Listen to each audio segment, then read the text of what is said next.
ലോകം ഇന്ന് ഇസ്രയേൽ എന്ന രാജ്യത്തെയും അതിന്റെ പ്രധാനമന്ത്രി ബെഞ്ചമിൻ നെതന്യാഹുവിനെയും നോക്കിക്കാണുന്നത് അങ്ങേയറ്റം ക്രൂരതയുടെ പര്യായമായാണ്. ഗാസയിലെയും ലെബനനിലെയും ചോരപ്പുഴകൾക്ക് പിന്നിൽ നെതന്യാഹുവിന്റെ പിടിവാശിയാണെന്ന് ലോക ജനത ഒന്നടങ്കം വിശ്വസിക്കുന്നുമുണ്ട്. തങ്ങളുടെ വിശുദ്ധ ഗ്രന്ഥങ്ങളിൽ പറഞ്ഞിട്ടുള്ള വാഗ്ദത്ത ഭൂമിക്ക് വേണ്ടിയുള്ള പോരാട്ടമാണിതെന്നാണ് ബീബി എന്ന് വിളിക്കപ്പെടുന്ന നെതന്യാഹുവിന്റെ പക്ഷം.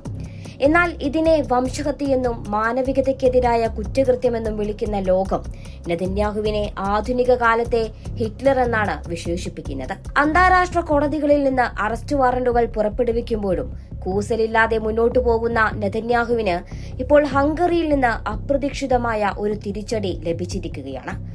യൂറോപ്പിലെ തന്റെ ഏറ്റവും അടുത്ത സുഹൃത്തായിരുന്ന വിക്ടർ ഓർബൺ അധികാരമൊഴിഞ്ഞതിനു പിന്നാലെ പുതിയ പ്രധാനമന്ത്രി പീറ്റർ മഖ്യാർ എടുത്ത തീരുമാനം നെതന്യാഹുവിന്റെ ഉറക്കം കെടുത്തുന്നതാണ്. ഇസ്രായേൽ പ്രധാനമന്ത്രി ബെഞ്ചമിൻ നെതന്യാഹു ഹംഗേറിയൻ മണ്ണിൽ പ്രവേശിച്ചാൽ ഉടനടി അദ്ദേഹത്തെ കസ്റ്റഡിയിലെടുക്കുമെന്ന് പുതിയ പ്രധാനമന്ത്രി പീറ്റർ മഖ്യാർ പ്രഖ്യാപിച്ചു കഴിഞ്ഞു. മുൻ പ്രധാനമന്ത്രി വിക്ടർ ഓർബന്റെ നയങ്ങളിൽ നിന്നുള്ള വമ്പൻ മാറ്റത്തിന്റെ സൂചനയാണിത്.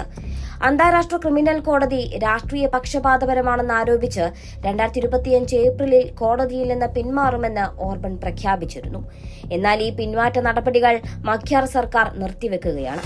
ഹംഗറി ICCയിൽ അംഗമായി തുടരുമെന്നും കോടതി അന്വേഷിക്കുന്ന ഏത് വ്യക്തി രാജ്യത്ത് പ്രവേശിച്ചാലും അവരെ നിയമത്തിന് മുന്നിൽ ഹാജരാക്കുമെന്നും മഖ്യാർ വ്യക്തമാക്കി. ജൂൺ 2 ഔദ്യോഗികമായി പിന്മാറാനിരുന്ന ഹംഗറി ആ തീരുമാനം മാറ്റിയതോടെ നെതന്യാഹുവിന് യൂറോപ്പിലെ സുരക്ഷിതമായ ഒരു താവളം കൂടി നഷ്ടമായിരിക്കുകയാണ്. യുദ്ധ കുറ്റകൃത്യങ്ങളും മനുഷ്യരാശിക്കെതിരായ കുറ്റകൃത്യങ്ങളും ആരോപിച്ച് 2024 നവംബറിലാണ് നെതന്യാഹുവിനും മുൻ പ്രതിരോധ മന്ത്രി യോവ് ഗാലന്റിനുമെതിരെ ICC അറസ്റ്റ് വാറന്റ് പുറപ്പെടുവിച്ചിരുന്നത്. റോം നിയമത്തിലെ ആർട്ടിക്കിൾ 89 പ്രകാരം ICCയിലെ എല്ലാ അംഗരാജ്യങ്ങളും വാറന്റ് നിലവിലുള്ള വ്യക്തികളെ അറസ്റ്റ് ചെയ്യാൻ നിയമപരമായി ബാധ്യസ്ഥരാണ്. നെതന്യാഹുവിനോട് താൻ ഇക്കാര്യം നേരത്തെ തന്നെ വ്യക്തമാക്കിയിട്ടുണ്ടെന്ന് മഖ്യാർ പറഞ്ഞു. ടിസ അഥവാ TISZA സർക്കാർ ICC അംഗത്വം നിലനിർത്തുമെന്നും അതുകൊണ്ട് തന്നെ തന്റെ രാജ്യത്ത് നെതന്യാഹുവിന് സംരക്ഷണം ലഭിക്കില്ലെന്നും അദ്ദേഹം തുറന്നടിച്ചു.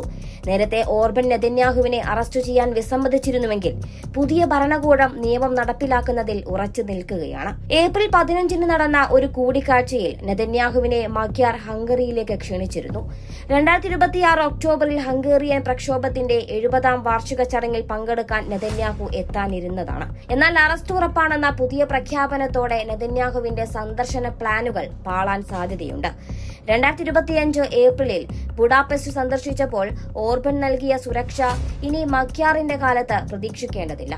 മഖ്യാറിന്റെ വാക്കുകൾ നെതന്യാഹുവിനെ സംബന്ധിച്ചിടത്തോളം വലിയൊരു നയതന്ത്ര തിരിച്ചടി കൂടിയാണ്. ചടങ്ങിൽ പങ്കെടുക്കാനെത്തിയാൽ ആ നിമിഷം തന്നെ വിലങ്ങ് വീഴുമെന്ന അവസ്ഥയിൽ നെതന്യാഹു ഈ സന്ദർശനം ഒഴിവാക്കിയേക്കും. ഹംഗറി കടുത്ത നിലപാട് സ്വീകരിക്കുമ്പോൾ ഫ്രാൻസ്, ജർമ്മനി, ഇറ്റലി തുടങ്ങിയ രാജ്യങ്ങൾ നെതന്യാഹുവിന് അനുകൂലമായ നിലപാടാണ് സ്വീകരിച്ചിരിക്കുന്നത്.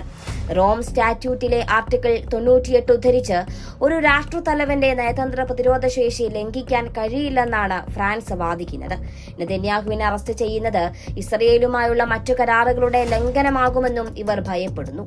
ജർമ്മനിയും ഇറ്റലിയും ഇതേ പാതയിൽ തന്നെ നീങ്ങുന്നുണ്ടെങ്കിലും ഹംഗറിയുടെ ഈ പുതിയ മാറ്റം യൂറോപ്യൻ യൂണിയനുള്ളിൽ തന്നെ വലിയ ചർച്ചകൾക്ക് വഴിവെച്ചിട്ടുണ്ട്.